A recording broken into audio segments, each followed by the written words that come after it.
আজকে রবিবারে দুপুরে চিকেন রান্নাটা ভাবলাম আমিই করি। প্রথমে একটা বাটিতে অল্প পরিমাণে দই, হলুদ গুঁড়ো, লঙ্কা গুঁড়ো, জিরে গুঁড়ো দিয়ে ভালো করে ফেটিয়ে নিলাম। তারপর চিকেনে দিয়ে দিলাম সর্ষের তেল আর আদা রসুনের পেস্ট।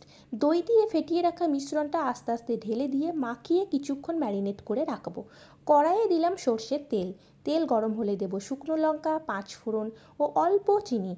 এরপর দিয়ে দেবো কুচিয়ে রাখা পেঁয়াজ। পেঁয়াজ একটু লাল লাল করে ভেজে নেব। ভাজা হলে দেব টমেটো কুচি। টমেটোগুলো গলে এলে একটা বাটির মধ্যে জলে জিরে গুঁড়ো, ধনে গুঁড়ো, লঙ্কা গুঁড়ো, হলুদ গুঁড়ো মিশিয়ে রাখা মিশ্রণটা ঢেলে দিলাম। তারপর ভালো করে মিশিয়ে নিয়ে দিয়ে দেবো ক্যাপসিকাম কুচি। জানো তো, ক্যাপসিকাম কুচিটা পরে দিলে গন্ধটা খুব ভালো আসে। এরপর ম্যারিনেট করে রাখা চিকেনটা দিয়ে দেবো। চিকেনটা নাড়াচাড়া করে দিয়ে ঢাকা দিয়ে দেবো। ঢাকা খোলার পর দেখলাম বেশ অনেকটা জল বেরিয়ে গেছে।